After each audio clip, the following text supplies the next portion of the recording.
We ended part 6 of quadratic equations on the note that any quadratic expression, when viewed through the lens of the grid method of multiplication, can be perceived as the area of a rectangle whose dimensions are the factors of that quadratic expression. Now, while there is a lot of appreciation for this grid method of multiplication, sometimes also known as the area model of multiplication, there are still a lot of cases against the area model. There are a lot of people who do not support it. One being that's a waste of time. Why go through something that can be done a lot more easier? Why go through this area model? But most importantly, the question is because when we say that any two numbers, the multiplication of any two numbers can be perceived as the area of a rectangle, then what about negative numbers?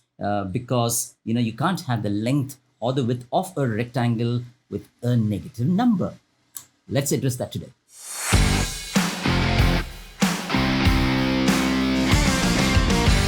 I'm going to link the video part 6 of quadratic equations in the description box below. If you haven't already seen that, go ahead and take a look at that, because that's where I've explained this grid method, where we took the example 27 times 38 and explained that. And we also said that this area model or the grid method can be generalized to any two numbers. Any two numbers, a times b, can be also perceived as the area of a rectangle. And the area of the rectangle, whether the rectangle is in its horizontal position or whether it's in the vertical position, is going to remain the same, which means a times b, the horizontal side times the vertical side. If the rectangle is changed in its orientation, if it's kept like this, if it was horizontally placed here and if it's vertically placed here, you will still get the same area. You should get the same area. The area is not going to change. That gave us this idea then that multiplication being commutative can be verified using the same idea of area of a rectangle. The area model of multiplication works to justify and support this law of multiplication called commutativity.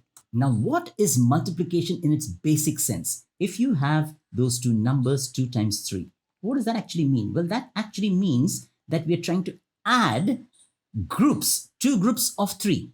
That means 3 and 3. This is one group and this is another group. Group 1, group 2. 2 groups of 3. That adds up to 6, and we say 2 times 3 equals 6. So we memorize those multiplication tables even if they are large numbers, but if it can be perceived as 2 groups of 3, then that's true. And because of commutativity, remember this is true for all numbers. If it's true for all numbers, it should be true for all numbers. All right, so 2 times 3 should be the same as 3 times 2. But what is 3 times 2 with the same analogy of groups? Well, in that sense, it would mean that it is 3 groups of 2. How do you express that? Well, that's 2 plus a 2 plus a 2. You're adding all these things, 3 groups. So that's group 1, 2, and 3. And that also adds up to 6. And that also verifies that multiplication is commutative. 2 groups of 3 or 3 groups of 2. Now, as long as those numbers are positive, we are happy.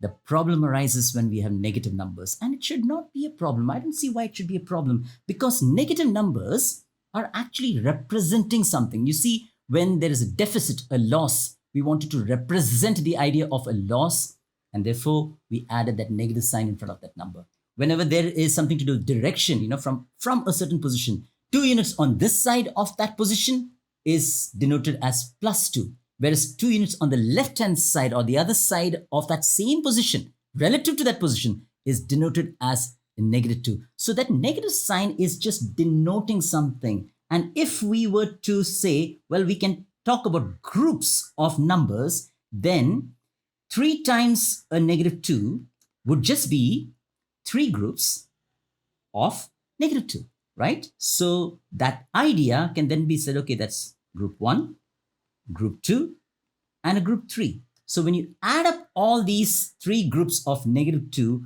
we get a negative 6. So 3 times a negative 2 is negative 6. That's okay. That's verified. But the problem arises when we look at a negative 3 times a 2, because if you're using the same idea of groups, then what is negative 3 groups? I mean, 3 groups of a negative 2, that we can buy, right? But negative 3 groups, that doesn't make sense. There's a question mark there. However, to resolve that, we can still go back to our rectangles because our rectangles told us something beautiful. We said that whether the rectangle is a horizontal rectangle or a vertical rectangle, the area is going to be the same. And that told us that A times B is going to B times A, which means that they are commutative. And what's the idea of commutative? Well, we just saw that 2 times 3 is equal to 3 times 2. 2 times 3 is 6. 3 times 2 is also 6, which means 2 groups of 3 is the same thing as 3 groups of 2. 2 groups of 3 is the same thing as 3 groups of 2. So if we were to apply this idea of commutativity here, we can say that, well, we can't make sense of -3 groups, right? But it should be the same thing as saying 3 groups of a -2. And that is fine, right? That is the same thing as 6. So 3 times a -2 should be the same thing as -3 times a 2, which should still be a -6. I hope this is clear. If not, pause the video, rewind it a little bit, and watch it again. What we said was 2 times 3 is the same thing as 3 times 2. We call it commutativity. But using the idea of groups, 2 times 3 is the same thing as saying 2 groups of 3, which is the same thing as 3 groups of 2. So in one sense, -3 times 2, we can't make sense of it because there's nothing called a -3 groups. That doesn't make sense. But -3 times 2 can also be perceived as 3 groups of -2, which makes sense. You know, you can have 3 groups of that number -2 because that number -2 is still representing something, but the number of groups has to be positive. So if you have this -3 times 2, that can be perceived as 3 groups of -2, which gives us the idea that it's -6. So what we have is, we've got 2 times 3, we've got 3 times 2, we have 3 times a -2, we have a -3 times 2 because of commutativity. Remember, the area is going to be the same. That gives rise to the commutative property. But what about a -3 times a -2? Hang on to this question. We will answer this question in a minute using that same idea of rectangles, using that same idea of area of rectangles. Okay, here we go. This was the grid method, and we looked at this question in that video. I will link that. Please go and see that. Okay, so it's 27 times 38, how we chopped it down to friendly numbers, easy numbers to use, 20 and 7 and 30 and 8. If you will recall this, what we're going to do right now is, because the area of this rectangle, which is 1026, we verified it in that video, because the area is going to be the same whether it's a horizontal rectangle or a vertical rectangle, even if I change the representation of this number, we represented 27 as 20 and 7 and the number 38 as 30 and 8. Even if I change the representation of that number, the area should be the same. Let me explain what I mean. That rectangle, instead of 27 being 20 and 7, if I write it now as 30 and a -3. Now I know that the length of a rectangle can't be negative, but just hold on. We are looking at the representation, not the length, okay? The representing of the number 27 using negative. Like I said, negative numbers are representations. They represent a direction in some case. They represent a deficit in some case. We are representing the number 27. It's still 27. We are representing as 30 and a -3 to demonstrate something more powerful. So just bear with me, all right? So that number 27, I have represented it as 30 and -3. And the other number 38, let's just keep it as 30 and 8, okay? Just like as we did in that earlier video. I'm saying it again and again. If you haven't understood this grid method, then please go ahead and take a look at that video. It's part 6 of quadratic equations. Now, what we've done here is that it's the same rectangle, which means the area of this rectangle, when I find all the area of the 4 pieces, should still add up to 1026. That's when geometry is true. That's when the area model is true, correct? Let's find out, okay? So 30 times 30 should give me 900. 30 times a -3, 30 groups of a -3. We just verified earlier. That's okay. 30 times a -3. That's okay, right? So this should be a -90. Then 8 times a 30 is 240. And 8 times a -3. Again, that should be okay, right? Because it's 8 groups of -3. All right? So that is a -24. Which when we add it, let's check, okay? This is 900 and 240 should give us 1140. Whereas here we've got, this is also 114. So when we subtract those two numbers, 114, what do we get? We get This is a 6, that's a 2, and that's a 0, and we still get 1026. And why should we be surprised? Why should we be surprised? Because it's the area of that same rectangle. Only thing we've done is that we've represented that 27, that number 27 has been represented using a negative number. And that's what negative numbers are. They represent. True, you don't have the length of a rectangle as -3, but this is just a representation. And we should not be surprised that the area is the same, because it speaks the truth.